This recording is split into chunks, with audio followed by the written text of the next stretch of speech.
very cold day in December in Scotland. There's ice on the road and grit for that matter, so I don't often enjoy the experiences, if you like, of driving the Porsches in the bad weather. But Porsches are just machines at the end of the day, and they like to be used all year round. So I try and use my Porsches during the winter, albeit pretty sparingly. You know, I don't like the thought of the grit and the salt getting into under the cars. So although I use them, I try and pick my days very carefully, and I usually hose the car down underneath, and hopefully try and dry it off before I put it away again. Hiya, I'm Robert McGowan, and if you know me and been following my videos or read my books, you will know that I am very much a Porsche enthusiast and have been for a long number of years. And I usually harp on and on about how much I love Porsches and how great they are. Well, all that's true. So today's video is a wee bit different from what you're used to hearing from me. Today's video is things that I hate about Porsche ownership. Maybe hate's a strong word. Probably dislike is probably more suitable. You know, I try not to hate anything. Hate's like a strong word, like I say.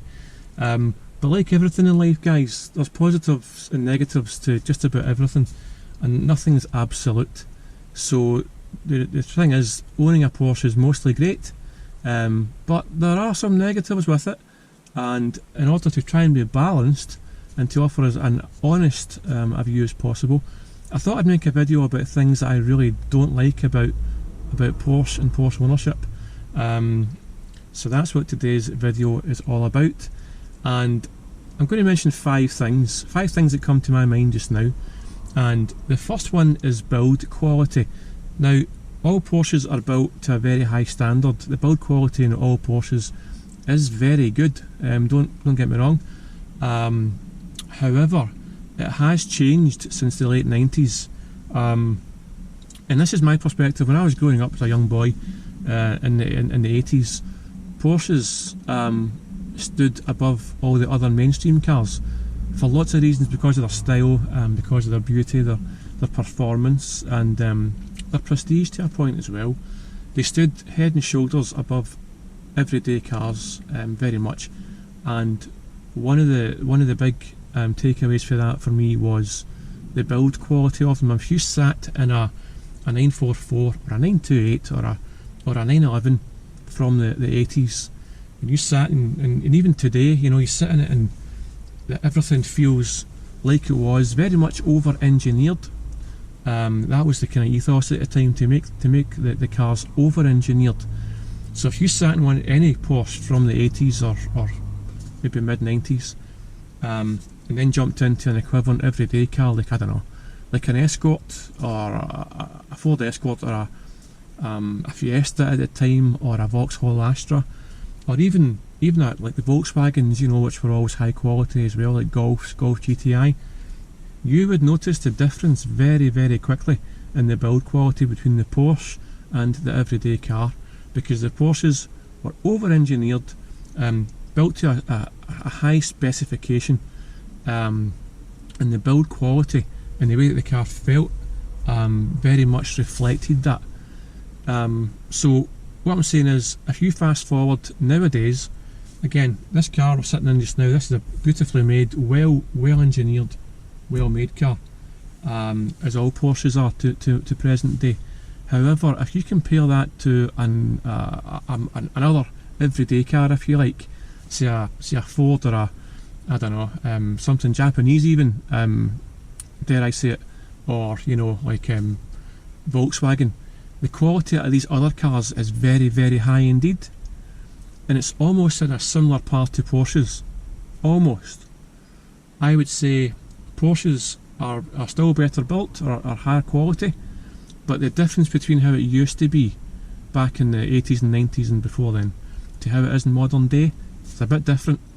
And I don't like that, if I'm being honest, because in my mind, one of the things about Porsches I love is this over-engineered specification. You know, they're built to last, to thrash around the racetrack and drive home and be reliable.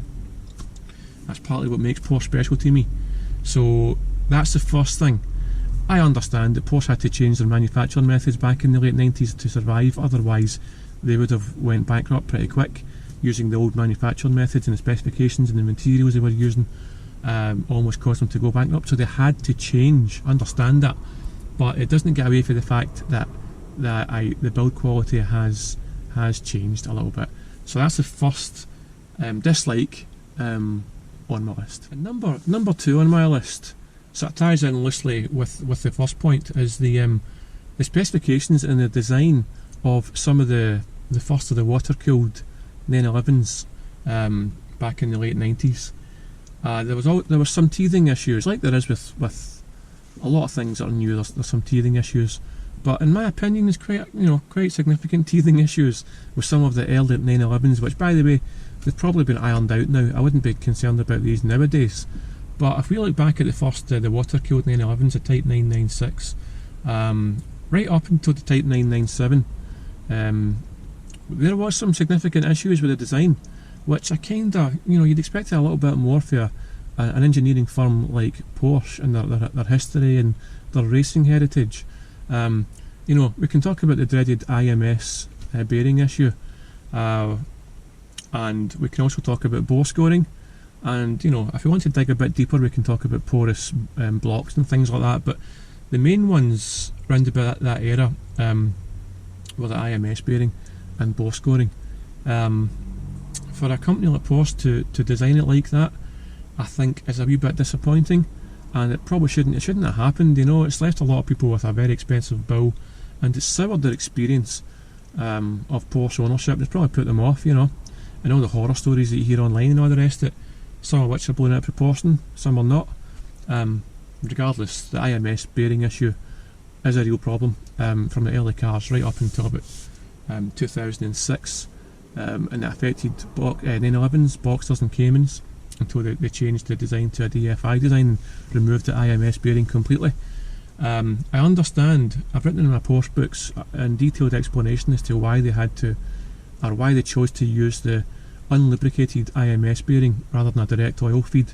There were reasons for it, which I won't go into right now, but the fact is that a small percentage did fail. Some say it's 5%, some say it's a little bit more, a little bit less.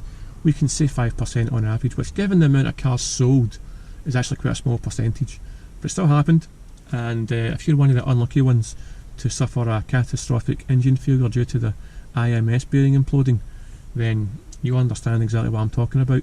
That's a quality issue and a design issue that really could have been ironed out before these cars were actually manufactured. Same with the bore scoring. Again, I go into real detail about this in the Porsche books, but insufficient cooling along with the materials used again caused several 911s and Caymans and Boxsters to bore score. If that happens, again, you can change the individual bores, but most people, depends on the age and stage of the car, how it's valued at the time, what it's worth. Some people have to just replace the engine. So bore scoring and IMS bearings, they're the kind of, there's other ones, but we'll just focus on those two. I think that's it's not a very good thing for Porsche to have done, and it dented the reputation a little bit for a while. I would say so. Yeah, that's one of the things that I don't like about Porsche and Porsche ownership, because let's be honest, it's put a lot of people off buying certain models of cars, rightly or wrongly. So yeah, number 3 on my list is rising values, and that might sound a bit odd because the classic car market has risen in value across the board. It's not just Porsche specific, and I get that. But having said that, even out with the classic car market going up in value, but certain Porsches, certain models of Porsche hit the stratosphere. Like 2.7 RS or the 996 GT2. All of these cars have shot up in value, and there's many more that have shot up in value, and I don't like that very much, because it keeps it out of the reach of the ordinary person like myself, the enthusiast, who might want to sample all of these types of Porsches, but they're out with their price range now. I know that's the way the market works, and that's life. but I don't really like it because I've been studying Porsches long enough to know that these cars were all, most of them anyway, were all very cheap at one point in time, you know. 2.7 RSs were like 20 grand, 930 turbos again, 15, 20 grand, and I could go on, GT3 RS, you know, Boxer Spiders, various models of Porsche that not so long ago were very much affordable, but disliked some of them, you know. I remember people harping on about how they didn't like various Porsche models that have shot up in value now. So sentiment can change, but the point I'm making is that these cars, some of the Porsches, have really shot up in value, and that's just the way it is, but it puts them out of the reach of the ordinary man or woman, which means that they can't experience them and enjoy them. They're not as available to them anymore because of the increase in value. Coupled with that is the more they increase in value, the more they get used less. People see their asset going up in value and they start to use it less, you know. It spends more time in the garage, and they want to keep the mileage down to keep the value up, and it gets a little bit, this is a personal opinion. In my opinion, Porsche should be used and enjoyed. I don't really see them as investments. I see your life experience as the investment, you know. So tucking something away and not putting miles on it for fear of the value being affected isn't something that's on my radar, you know. I understand if it's on yours because these cars are worth, you know, they're worth a lot of money. But I don't really like that side of it. And I know that's just the way it is, but in my ideal world, we could all, you know, Porsche enthusiasts, people that like Porsches, could sample a GT2 or GT3, a turbo of any kind, you know, or even go back to the earlier cars and experience them all and get the joy and the pleasure of having a feel and spending time in their lives with all of these cars and giving them that experience, that life experience. So values shooting up is a double-edged sword. It's good in a way. I mean, my own 993 has went up in value in the time that I've owned it, you know. So I understand what it's like, and it's a good thing in a way, you know. It's nice in a way to think that you've got something that isn't losing money. But you know, given the choice, I think I would rather that they just kind of held their money so that we could all enjoy them and all use them. So yeah, values is not always, or rising values is not always a good thing, in my opinion. Number 4 on my list is the cost of ownership, and the cost of the cars as well. Sometimes, you know, these cars, like I said in the previous point, they're often high value. Now, you can get a very low priced Porsche, and they offer very much the full Porsche experience. There's some Porsches out there you can buy, Boxsters, 911s, Caymans, and other cars, and 944s, 928s, 968. That some of these cars aren't overly expensive, so the price to get involved or to buy one isn't always very high. But my issue with this is costs for parts and costs to run and operate and maintain these cars. I can understand it a little bit more when you're running an older classic, maybe something pre-97, 98, where the parts and components, like I said before, were over-engineered, over-specified, so obviously they'll be expensive to buy. I understand the cost implication of these, and if you feel some of these parts and you hold them in your hand, you can tell where the quality is, and you can tell you're getting a quality, expensive item.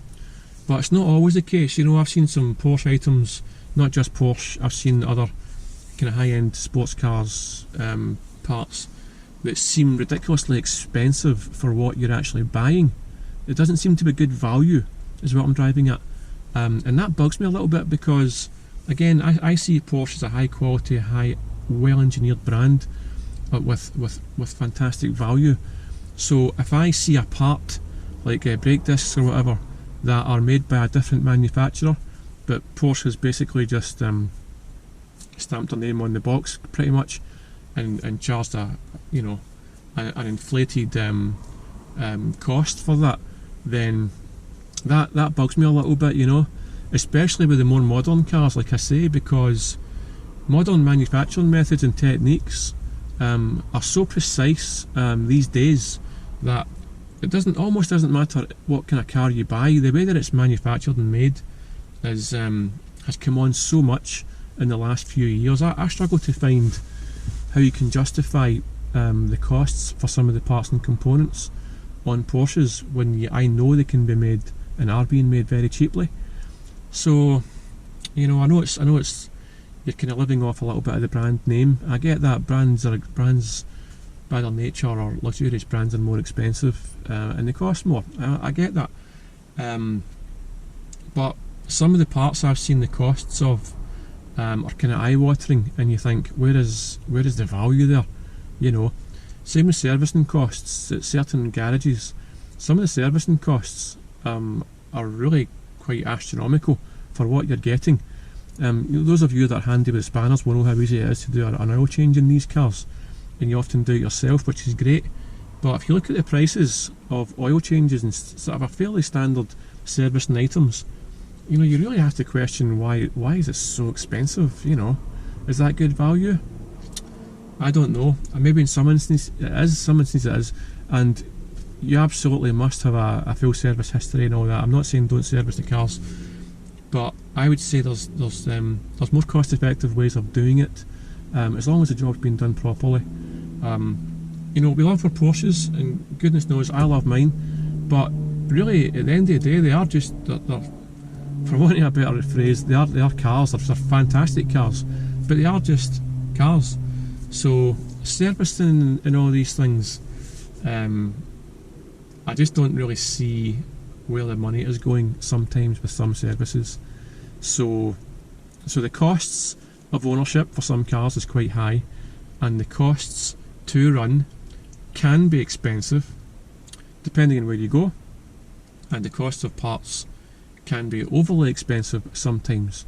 Now, just to kind of flip all of that in its head, a lot of the parts that you will buy, although they're expensive, may only required every, once or twice throughout the car's lifetime, possibly, depending on the mileage. There's every chance you could buy a Porsche that has had a full service history and all the maintenance up to date, and you might have that car for a year or two and not spend anything on it. Not because you're skimping on money, just because it didn't need anything, because the parts were all, it was all up to date. That is certainly a strong possibility, and that's why I go on about these cars can be practically free ownership, despite the high servicing costs, despite the high cost of entry, and despite the high maintenance costs. These cars can still be practically free Porsches, because if you buy the right Porsche at the right price, and sell it at the right price, you could get your money back, your purchase costs back, possibly even more, and I'm living proof that you can do that, and that's why I've written all about it in my books. So although the costs they can be expensive, and I often wonder where the value is, Porsche ownership generally on the whole, if you do it the right way, in my opinion, they don't have to be expensive cars to run. In fact, they can actually be very cost effective, despite what I've just said about the service and the costs. If you're unlucky enough to suffer a major, say the engine, something goes wrong with the engine, or you're replacing the clutch and suspension, you could have a few big ticket items go and you have a big bill on your hands. That can happen with any car. So there's a bit of risk involved, like there is with any car. But like I said, buy the right Porsche at the right price, sell it at the right price, and it can be practically free motoring, or even better than that. The last one on the list, number 5, is a wee bit tongue-in-cheek, but it's becoming a Porsche prisoner. A Porsche prisoner, what do I mean by that? I bet you know someone who regrets selling their Porsche, or you've heard of someone who says, I wish I wouldn't have sold that 911, or I wish I wouldn't have sold that Boxster, or oh man, I still miss that car 10 years later. And that's because Porsches get under your skin so much that when you've had one, or you have one, it's difficult to let go of it, and sometimes life dictates that you do let go of it. Say you might sell it to fund another project, or you might just fancy something new or something different. You might be moving house or starting a business or something. So the Porsche, you sell the Porsche, and it's the right thing to do at the time, but then sometime later you get seller's remorse and you go, oh man, I wish I wouldn't have sold that car, I still miss it. Once it goes, you start to reflect back on the things that you loved about it more, and then you miss it. I understand that, you know, I genuinely miss my first Porsche 911 Targa. I miss that car. I miss seeing it, and I miss the feel of it and the smell of it and all that. I would miss the Boxster that I had as well, but I've got another one we're in just now. And I know for a fact if I was to sell my 993, I would miss it terribly. I know that. So there's the dilemma, right? You don't want to sell it because you know you would regret it, and you know, but sometimes life throws a ball or a curveball at you, and you end up you feel you've got to sell it. So you become a kind of a Porsche prisoner. You don't want to let go of it. It would be great if we could all keep all our Porsches. You know, if we had the money and the space and the capacity to keep every Porsche we've ever owned, that would be the best scenario. But let's be honest, that's not always practical. So becoming a Porsche prisoner is kind of part of the ownership a lot of the time. And I say that tongue in cheek. You know, I wouldn't have it any other way. I love my Porsches so much. So yeah, but it is a wee thing. And if you go online and if you go look at the forums, you'll find somebody that says, I wish I wouldn't have sold that, you know, that 911 or the 968 or the 928, or I wish I wouldn't have sold that Cayman, or that Boxster was the best one. I still miss it to this day. And you know, seller's remorse, guys. Once you start on the slippery slope of Porsche ownership, you're kind of tied in for life. But you wouldn't have it any other way, I don't think. You know, it's ultimately a good thing, but it's still worth thinking about. You know, if you get aboard this little experience, then there's a good chance you'll become a Porsche prisoner, just like me. Guys, I hope you've enjoyed this video, as always. If you're wondering what's happened with my hair, and I've ever got this big woolly beard, it's because I recently had a hair transplant. Yeah, seriously, in Istanbul in Turkey, and I've did a quick video about that in case anyone's interested. So have a look at that on my channel. It's not Porsche related, obviously, but I know that a lot of you guys and girls might be interested in that kind of thing, so I did a quick video on that. So yeah, it's been quite an experience. So again, thanks for watching the video. If you've enjoyed it, give me a wee thumbs up, give us a wee like, and subscribe for more Porsche content. Give us your comments below, and as always, if you're interested in my Porsche books, have a look at them as well. Right guys, until the next time, thanks for watching, and I'll see you later.